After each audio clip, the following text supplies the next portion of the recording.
নমস্কার। আপনি যদি পশ্চিমবঙ্গের স্থায়ী বাসিন্দা হয়ে থাকেন এবং আপনি বা আপনার পরিবারের কোনো সদস্য যদি পার্সোনালি ডিসেবিলিটি অর্থাৎ প্রতিবন্ধী হয়ে থাকে, তাহলে এই ভিডিওটা আপনার জন্য খুবই গুরুত্বপূর্ণ। কারণ আজকের এই ভিডিওতে আমি দেখাবো কিভাবে আপনারা ডিসেবিলিটি অর্থাৎ প্রতিবন্ধী ব্যক্তিদের ডিসেবিলিটি সার্টিফিকেটের জন্য আবেদন করবেন।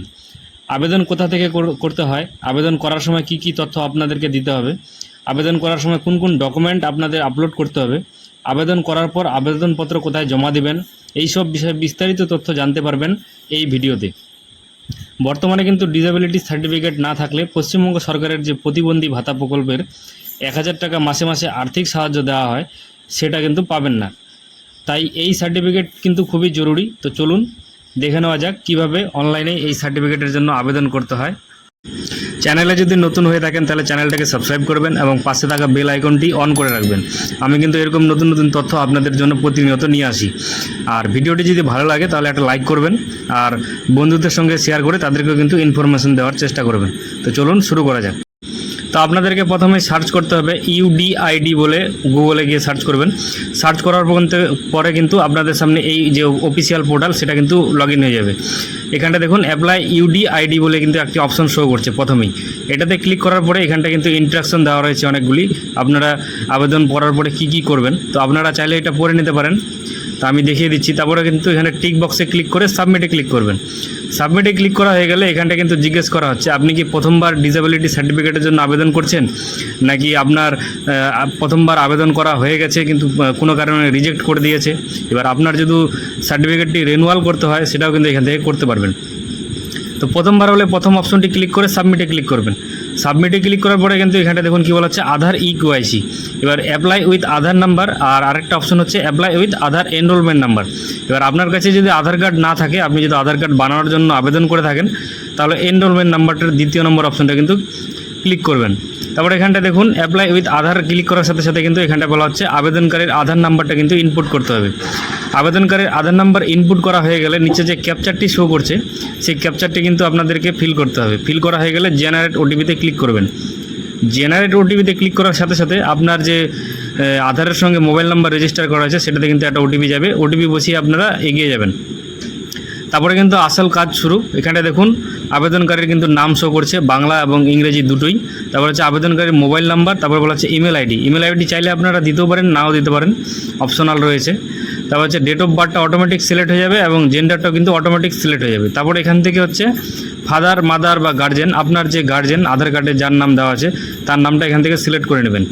তারপর হচ্ছে আবেদনকারীর একটা পাসপোর্ট সাইজের ফটোটা কিন্তু 5 থেকে 100 কেবির মধ্যে হতে হবে আর 800 পিক্সেলের মধ্যে কিন্তু হতে হবে। তো আপনারা এইভাবে আগে রেডি করে নেবেন, তারপরে আপলোড করে দেবেন। তারপরে বলা হচ্ছে সিগনেচার, থাম্ব বা আদার কিছু। তো এবার আবেদনকারী যদি সিগনেচার করতে পারে তাহলে একটা সই করে নিয়ে তার এইখানটা কিন্তু সেই সিগনেচারটা আপলোড দিতে হবে। যদি সিগনেচার করতে না পারে তাহলে কিন্তু আঙ্গুলের ছাপ নিয়ে কিন্তু আপলোড করতে হবে। আর সেটা হবে কিন্তু 3 থেকে 30 কেবির মধ্যে কিন্তু হতে হবে।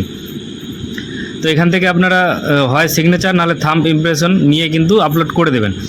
আপলোড করা হয়ে গেলে দেখুন আমি কিন্তু এখানটায় ফটো এবং সিগনেচার আপলোড করে নিয়েছি। তারপর এখানটায় কী বলা হচ্ছে আইডেন্টি প্রুফ হিসেবে কিন্তু আধার কার্ড দেওয়া আছে। এখানটায় কিন্তু আপনার যে আবেদনকারীর আধার কার্ড সেই আধার কার্ডটা কিন্তু আপলোড দিতে হবে। আপনারা এখানটায় জেপিজি, পিজি বা পিএনজি বা পিডিএফ ফাইলে কিন্তু আপলোড দিতে পারেন। আর এখানটায় তারপরে বলা হচ্ছে যে আধার অ্যাড্রেস, আপনার যে আধার কার্ডের অ্যাড্রেসটি রয়েছে সেটা কি আপনার সঠিক অ্যাড্রেস বা কারেন্ট অ্যাড্রেস, তাহলে ইয়েসে ক্লিক থাকতে দেবেন। এখান থেকে কিন্তু অটোমেটিক ফেচ, আপনার আধার কার্ড অনুযায়ী অটোমেটিক ফেচ হয়ে যাবে। শুধু আপনাকে এখান থেকে আপনার ভিলেজটা সিলেক্ট করতে হবে। তারপরে এটা নিচের দিকে আসলে দেখুন এখানটা বলা হচ্ছে ডিসেবিলিটি টাইপ।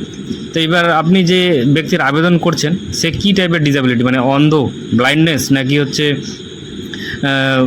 লো ভিজন মানে চোখে দেখতে কম পায়, নাকি টোটাল ব্লাইন্ডনেস। তারপরে হচ্ছে এগুলা আরও এখানটায় অনেকগুলি অপশন রয়েছে। তো আপনাদের ক্ষেত্রে যেটা হবে এখানটায় তারপরে হচ্ছে যে যারা কানে শুনতে পায় না বা হাঁটতে পারে না, অনেক রকম এখানটা অপশন রয়েছে। তো আপনাদের ক্ষেত্রে যেটা হবে সেটা এখান থেকে ডিসেবিলিটি টাইপ থেকে কিন্তু আপনারা সিলেক্ট করে নেবেন। সিলেক্ট করা হয়ে গেলে তারপরে দেখুন তারপরে অপশনটি রয়েছে ডিসেবিলিটি ডিউ টু, মানে যে ব্যক্তিটি যে প্রতিবন্ধী সে কি জন্মগত, নাকি হচ্ছে কোনো অ্যাক্সিডেন্টাল কেস, মানে অ্যাক্সিডেন্ট হওয়ার পর থেকে হয়েছে, নাকি হচ্ছে কোনো ভুল ওষুধ খাওয়ার কারণে হয়েছে, নাকি কোনো ইনফেকশনের কারণে হয়েছে।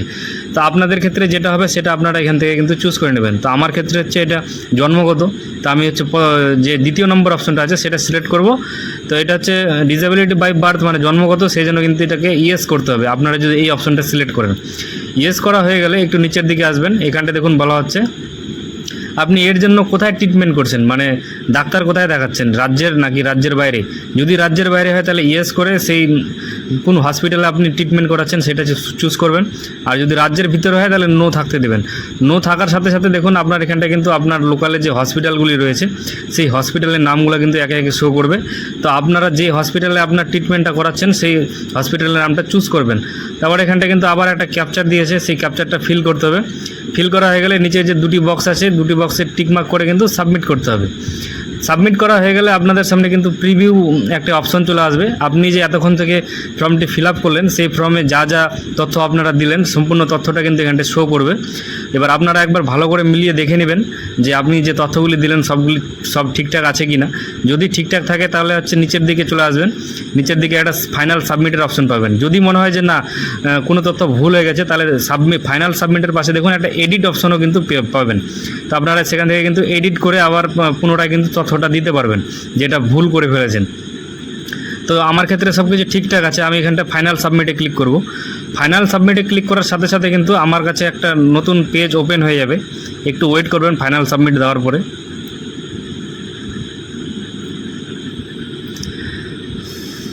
তো দেখুন বন্ধুরা, ফাইনাল সাবমিট দেওয়ার পরে কিন্তু আমাকে দেখেন একটা মেসেজ শো করছে, thank you, your application has been submitted successfully. তার সাথে সাথে কিন্তু আমাকে একটা অ্যাপ্লিকেশন নাম্বার বা এনরোলমেন্ট নাম্বার কিন্তু জেনারেট করে দিল।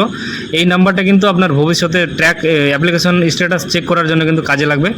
আর নিচের দিকে দেখুন ডাউনলোড অ্যাপ্লিকেশন আর একটা হচ্ছে ডাউনলোড রিসিপ্ট, দুটি কিন্তু অপশন শো করছে। তো আপনারা আপনাদের আবেদনপত্রটি কিন্তু ডাউনলোড করে নেবেন। ডাউনলোড করে আপনার যে রিসিপ্টটা রয়েছে সেটা কিন্তু ডাউনলোড করে প্রিন্ট আউট করে নেবেন যে কোনো সাইবার ক্যাফের দোকান থেকে।